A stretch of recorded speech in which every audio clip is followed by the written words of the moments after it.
महाराष्ट्र में एक चुनाव में हार हो गई और दूसरा चुनाव सिर पर है, लेकिन बीजेपी कैंप में सब कुछ ठीक नहीं चल रहा। आरएसएस ने अजीत पवार वाली गलती को लेकर बीजेपी को सुनाया तो राज ठाकरे ने उद्धव ठाकरे के बहाने अपने मित्र बीजेपी पर निशाना साध दिया। बहुमत से चूकने के बाद बीजेपी को खड़ी खोटी सुनाने वालों में नई एंट्री हुई है राज ठाकरे की। लोकसभा चुनाव से पहले राज ठाकरे एनडीए में आए थे। लोकसभा चुनाव तो नहीं लड़े, लेकिन विधानसभा चुनाव बीजेपी के साथ अलायंस में लड़ने का इरादा था। चुनाव में बीजेपी की दुर्गति देखकर राज ठाकरे ने बदल लिया है अपना इरादा और अब अकेले लड़ेंगे, लेकिन बीजेपी के साथ हरगिज नहीं जाएंगे।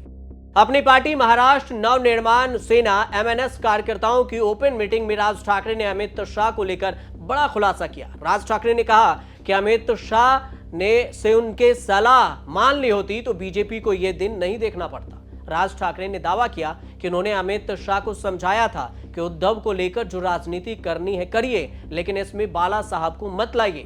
शिवसेना के 40 विधायकों की बगावत तक तो ठीक था, लेकिन जिस तरीके से शिवसेना का चुनाव चिन्ह और शिवसेना का नाम उद्धव ठाकरे से लिया गया वो लोगों के गले नहीं उतरा। राज ठाकरे के पोस्ट पोल एनालिसिस के मुताबिक उद्धव ठाकरे को मराठी मानुष के नहीं मोदी विरोधी मिले हैं। मोदी के विरोध में उद्धव ठाकरे ने वोट मिला और उद्धव ठाकरे चचेरे भाई राज ठाकरे ने इस बात से खुश हुए हैं और फिर सही बता रहे हैं। भाई ने कहा है कि एक वक्त में उद्धव ठाकरे से ठाकरे परिवार और शिवसेना के वर्चस्व की लड़ाई हो गई थी राज ठाकरे, लेकिन इसमें बीजेपी को गलत फहमी थी और गलती गिनाते गिनाते शिवसेना मतलब उद्धव ठाकरे की भी बात कह गए। महाराष्ट्र की राजनीति में बाला साहब ठाकरे का रुतबा था। उन्होंने शिवसेना पार्टी बनाई जिसके नेक्स्ट जनरेशन का बेटा उद्धव ठाकरे रहे और अब राज ठाकरे परिवार शिवसेना उत्तराधिकारी बाला ठाकरे साहब ने बनाया। एकनाथ शिंदे का नाम सिंबल ले गए, लेकिन ठाकरे का सेंटिमेंट उद्धव ठाकरे के साथ रहा। अमित शाह को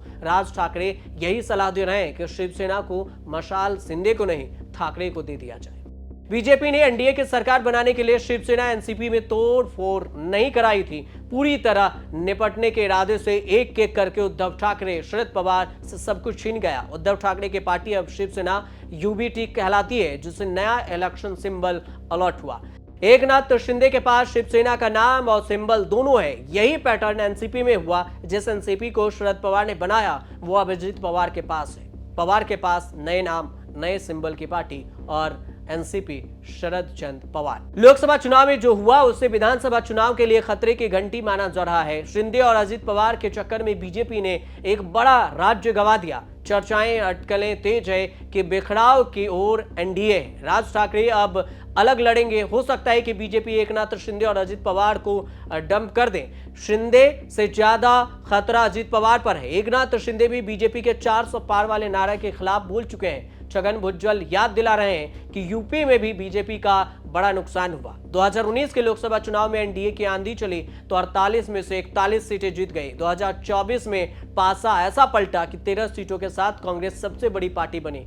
टूटी फूटी पार्टी के साथ उद्धव ने 9, शरद पवार ने 8 सांसद जीत लिए। बीजेपी के हिस्से में सिर्फ 9 सांसद, शिंदे के साथ और अजीत पवार के हिस्से में सिर्फ 1 सीटें आई। अकेले महाराष्ट्र में हुआ नुकसान 24 सीटों का बीजेपी को झेलना पड़ रहा है। लेकिन देखना दिलचस्प ये होगा कि महाराष्ट्र में एनसीपी जो अजीत पवार के पार्टी है उसमें और फिर शिंदे गुट, इसके अलावा एमएनएस ने जो पार्टी सिंबल को लेकर बयान दिया है कि अमित शाह से बातचीत हुई है और उनसे ये बात कही गई कि ये सिंबल नहीं लेना चाहिए था, क्योंकि ये सेंटिमेंट का सवाल है। बाला साहब ठाकरे ने जो शिवसेना को बनाया था उसका सिंबल दे दिया गया। इसका विधानसभा का चुनाव जब होगा तो इस पर क्या कुछ असर पड़ेगा, क्योंकि विधानसभा चुनाव होने में 2 से 4 महीने का ही वक्त बाकी है महाराष्ट्र में, और इस बीच में विपक्ष भी काफी मजबूत है। और इधर से देखें तो एनडीए के सहयोगी दल में क्या कुछ चल रहा है ये जग जाहिर है। विधानसभा चुनाव में ही पता चल पाएगा कि आखिर आगे क्या कुछ होने वाला है। फिलहाल आप देखते रहिए न्यूज़ तक।